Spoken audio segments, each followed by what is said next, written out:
Salam dəyərli dostlar, xoş gördük hər birinizi əziz dostlar. Bizim WhatsApp nömrəmizə göndərilən vətəndaş müraciətlərini mən zaman tapdıqca, vaxt tapdıqca siz dəyərli izləyicilərin və eyni zamanda adəti qurumların diqqətinə çatdırıram dəyərli dostlar. Bizim bir vətəndaş İmanov Əhəd İsrafiloğlu Cəlilabad rayonunun Güneyli kəndindən müraciət göndərib. Vətəndaşın bildirdiyinə görə Cəlilabad rayon prokurorluğunda adamın oğlunun qanını batırırlar. Belə deyir və aparılan istintaq güya bir tərəfli və eyni zamanda obyektiv şəkildə aparılmayıb. Bizim bu hörmətli İmanov Əhəd İsrafiloğlunun dediklərinə görə.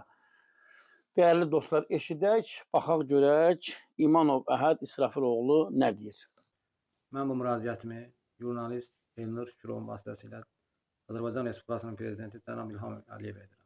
Cənab Prezident, mənim oğlum İmanzadə Kənan 16 sentyabr 2025-ci ildə Cəlilabad rayon Xəlilabad kənd orta məktəbində dərs otağında sinif yoldaşı Əsgərov Sadiq Natiqoğlu tərəfindən bıçaqla ürək nahiyəsindən vurulub öldürülmüşdür. Bu prosesdə ona Nəcəfov Fəqan Elçinoğlu da kömək etmişdir. İstintaq Cəlilabad rayon prokurorluğunda yekunlaşdırılmış, Lənkəran rayon ağır cinayətlərə göndərilmişdir. Çox təəssüflər olsun ki, istintaqı Cəlilabad rayon prokurorluğunda özlərinə sərf edən kimi aparmışdır, cinayətkarları açıq-açığına müdafiə etmişdir. İlk günlərdən də elə hiss olunurdu ki, cinayətkarları ev dustaqlığı altında sərbəst buraxmışdır. İndi də məlum olunur ki, əlindəyi bıçaqla mənim oğlumu qətlə yetirilən Əsgərov Sadiq Natiqoğluna heç bir cinayət işi açılmadan, heç bir məsuliyyətə cəlb olunmadan iş məhkəməyə göndərilmişdir.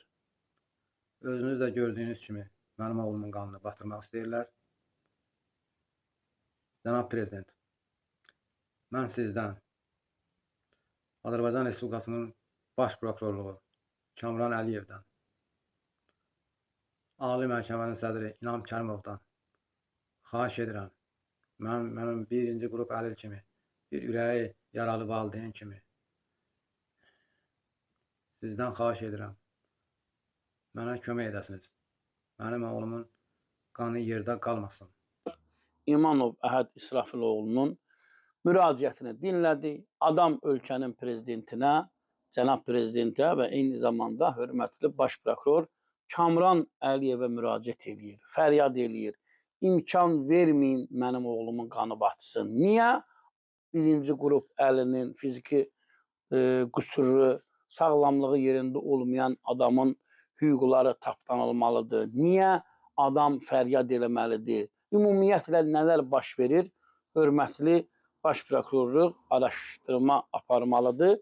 Mənə elə gəlir ki, Cəlilabad rayon prokurorluğu da yeni təyin olunub. Cəlilabad rayon prokurorluğu da bu məsələyə təkrar baxmalıdır, araşdırmalıdır və qarşı tərəfində mövqeyi olarsa, qarşı tərəfində mövqeyin işıqlandırmağa hazırıq. Onların biz şifahi, yazılı nə sualları olsa biz də buradan cavab verə bilərik. Dostlar, yayımımızı bəyənin, paylaşın, kanalımıza abunə olun, sağ olun, sağlıqla qalın.